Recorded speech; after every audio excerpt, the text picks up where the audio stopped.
Mansour, Serge, je vais vous faire écouter l'analyse de Walid Regragui. À notre micro, juste après cette finale, il n'était pas tendre avec son homologue sénégalais, il va un peu dans votre sens. Ce qui me dérange, c'est l'image qu'on a donnée de l'Afrique sur cette finale. On ne peut pas se permettre... Alors, j'ai beaucoup de respect pour Pape, je le félicite, mais tu ne peux pas dire à ton équipe de sortir du terrain. Tu ne peux pas montrer cette image du football africain. De toute façon, depuis le début, il y a une campagne comme quoi on devait gagner la CAN. Et ça a monté tout le monde en épingle. C'est dommage pour le football. Moi, aujourd'hui, je félicite les Sénégalais. Tant mieux pour eux. Mais l'image qu'on a donnée du football africain à la fin, ce que j'ai dit à Pape, et même quand à la fin il vient, il ne veut pas serrer la main, c'est dommage. Mansour. Mais en fait, on est où là? C'est un match de foot, on dirait que c'est une publicité. L'image. En fait, il se serait passé, le Sénégal serait resté sur le terrain.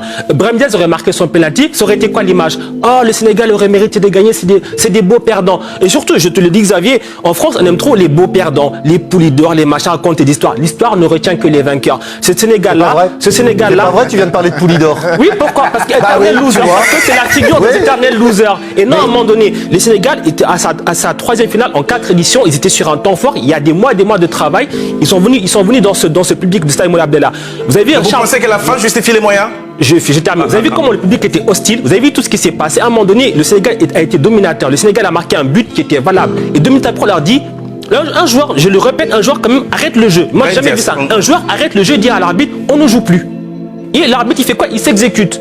Et ça, c'est quelle image aussi qu'on donne? Mais je suis d'accord. J'ai l'impression qu'on donne, on est juste en train de dire ce que Papio il a fait, c'est scandaleux. Il faut le. On aura un débat sur Papio. Juste sur la finale. Xavier a parlé du geste de Papio. Qu'est-ce qui est plus honteux lors de cette finale-là? C'est de voir un gardien professionnel se faire traîner par terre par des ramasseurs de balles ou autres. C'est de voir un Saïbari, joueur professionnel. Il doit être suspendu. Je suis d'accord avec les paroles de Walid Regragui, mais lui qui est entraîneur, elle est où sa responsabilité quand son joueur...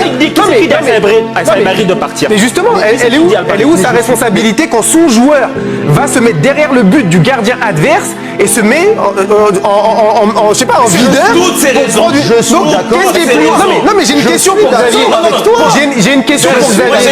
Qu'est-ce qui est plus honteux dans ce que je viens de dire? Le geste de Papia ou ce que je viens de décrire? L'enchaînement de tous ces événements fait que discrédite cette finale, malheureusement. Parce qu'elle était... Là, on n'est pas encore sur le...